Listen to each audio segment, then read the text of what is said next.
What's up, summoners? King Blair here. Today, we're going to be talking about the current banner heroes, Lilias, as well as Vildred, and whether or not you should pull for them. So if you like the video, make sure you like, subscribe, and join the Discord server. Link down in the descriptions. Without further ado, let's get right into this video. As always, I like to start the video with a statement of what's going on right now and a short summary on the actual units. And can I just say, these next few weeks are going to be very hard for free-to-play players and players that like to pull for waifus. Why?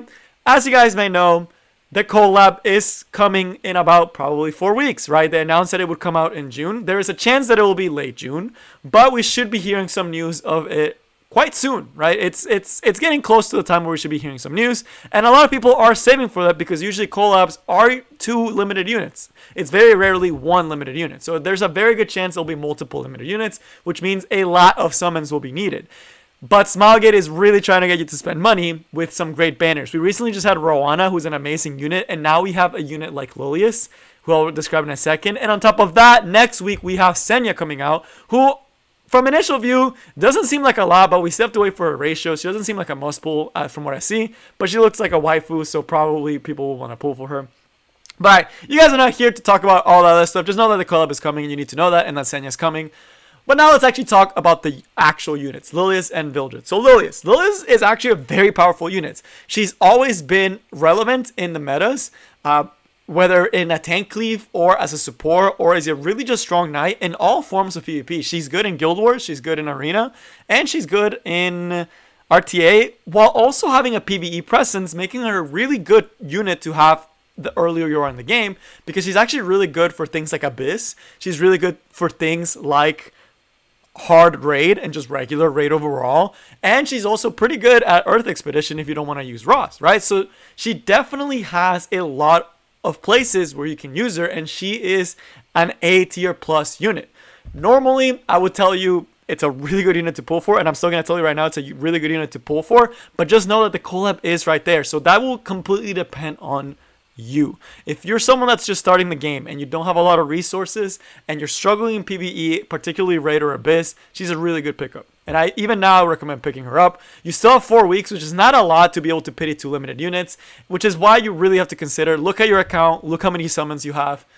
Limited units are always you want to have enough for, right? So while she's an amazing unit and you would not regret if you pull for her, there's a chance you will miss out on a limited unit. So just know that is there, and that's the situation that's completely up to you. I cannot tell you that decision. That decision will be on yourself, how you feel, how comfortable, how cool you think she looks, and how ready you think you'll be to pull for the limiteds. As far as Vildred, this one's a little bit easier. He's not as needed. He doesn't have as many uses. He's really good for Asmach Hunt, and he's really good for farming, right? And for PvP, if you have imprints of him, he's really good for arena cleaving and for speed contesting with cleaves in different situations, right? So not a bad unit. Actually pretty good at what he does, right? Farming and Asmach Hunt, and some Abyss stage, or not some Abyss stages, some raid bosses, he actually does pretty good as well.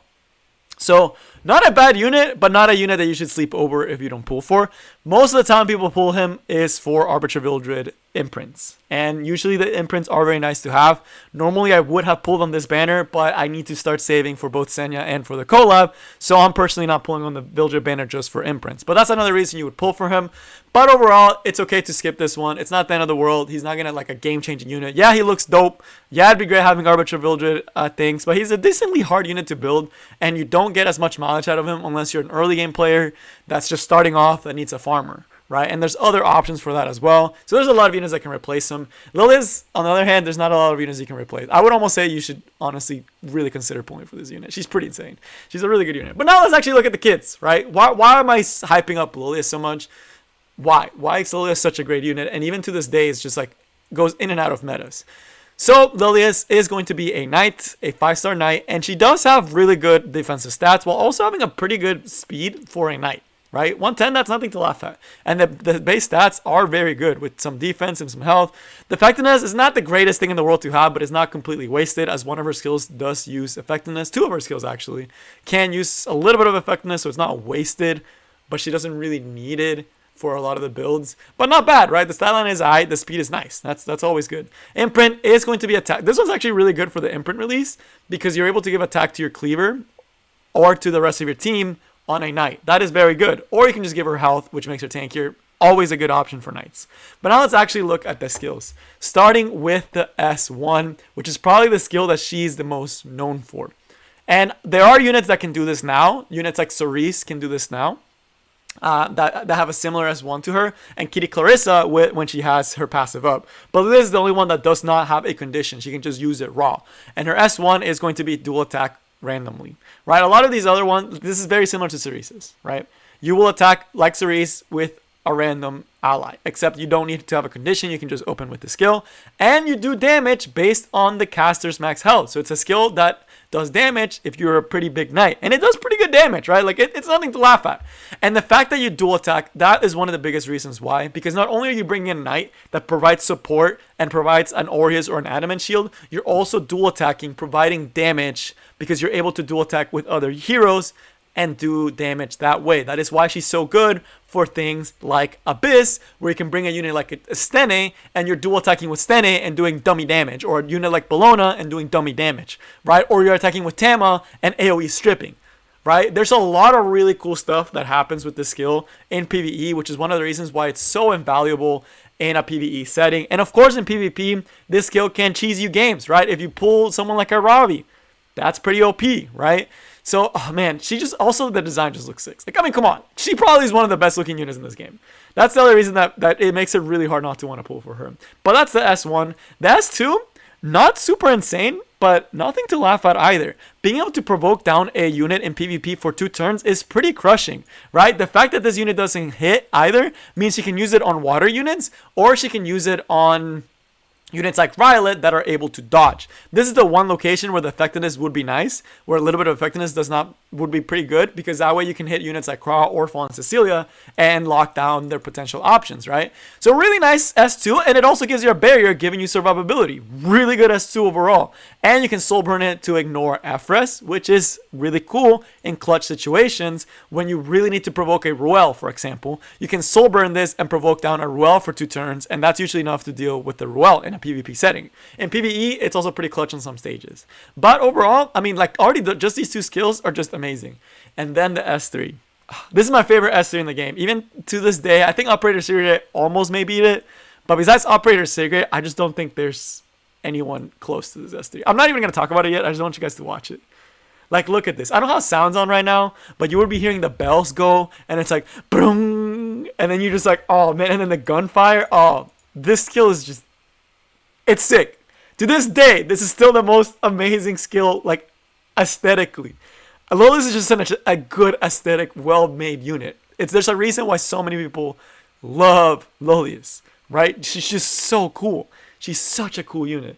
But as far to what the skill does, it's an AoE cleanse. Again, that's amazing. And one of the reasons people build her Efres build, although it's a very hard build to do. But it doesn't just do that. It also pushes back CR, right, by 25%. But it doesn't just do that. The damage this skill does is based on the ally with the highest attack. And we'll talk about a little bit more about that, but that's not even all it does. It also increases her combat readiness by 50%, allowing you to S3, cleanse your team, and then be pretty far up on the CR bar to provoke an enemy or go with more damage with an S1 and potentially pull a very oppressive target. So just, oh man, this skill 3 is just, it's very stacked, skill 3.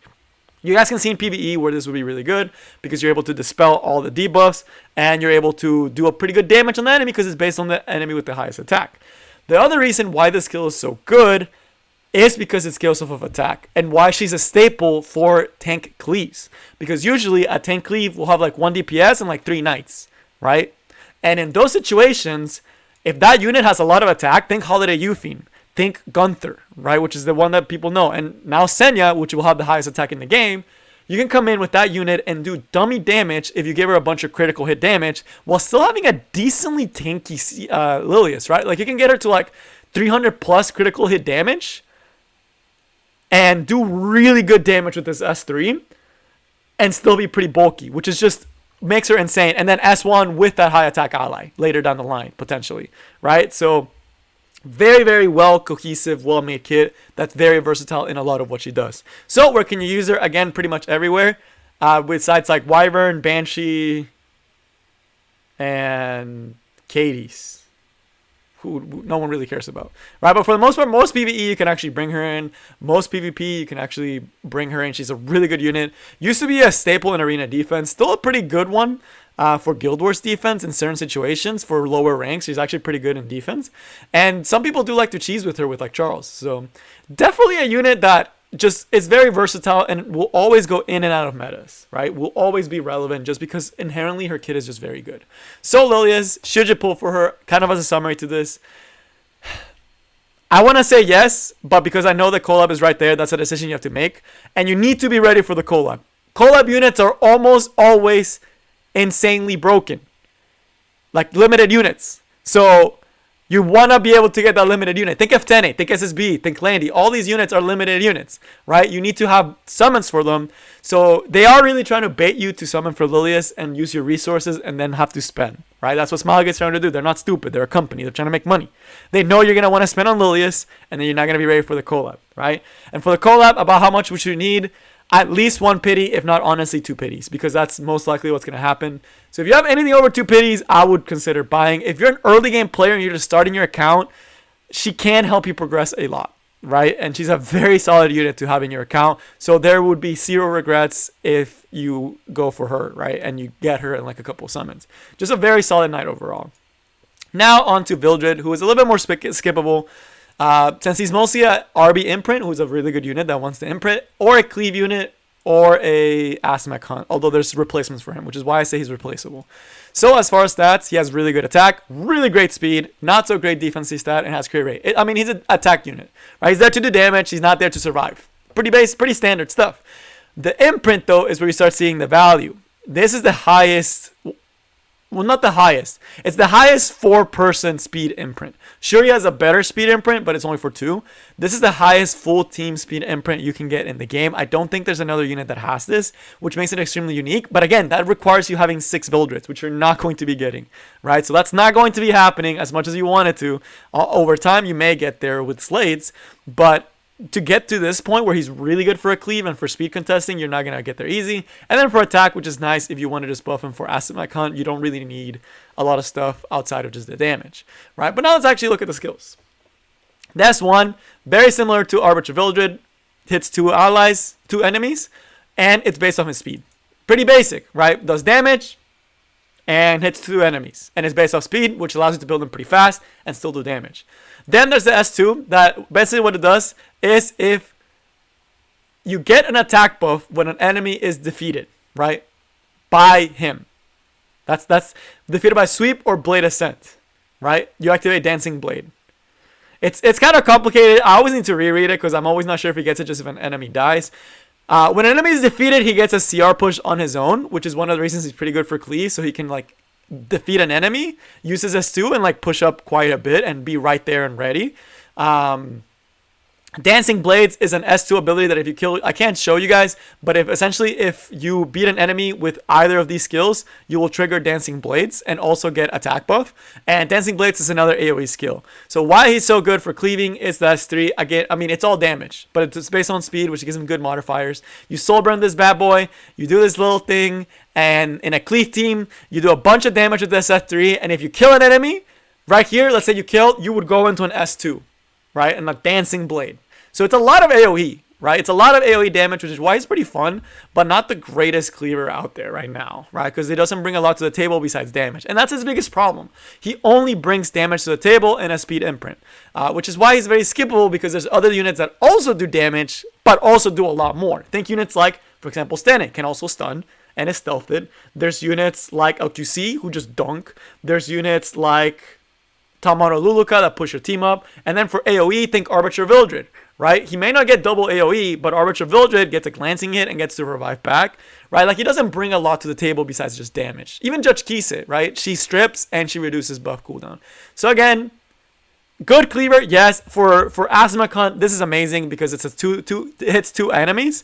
So when you hit the boss, you also hit the add-on. You kill the add-on, you proc S2, you kill the other add-on. It's a pretty easy run, right? So Vildred, amazing for Asmec hunt and amazing for farming, right? If you kill an enemy in adventure mode, boom, kill the enemy in adventure mode, sweeping blade, sweep the thing, and boom, GG, you're done. Like, nice and easy, right? Of course, RB's still faster. Lena's still probably faster. Even Charon right now, it's probably a little bit faster just because the animations are faster than Vildred, but he's still a decent option. So that is going to be it for Vildred and why he's kind of replaceable, right? Like, he's cool. He's really cool. And is he bad? No, by no means is he bad. If you have him, you can definitely use him, right? He's good for what I mentioned. But he can definitely, there's other options. You don't have to have him in particular. There's other units that do kind of like what he does, quote unquote. Whereas units like Lilias, there's no units like he does. So Vildred, unless you really like him or you're hunting for Arbiter Vildred imprints, I personally would not pull. But for Lilias, I would definitely consider pulling if you have the resources. But that is going to be it for today's episode of Worth It. That's all I got, and I will see y'all next time. Peace.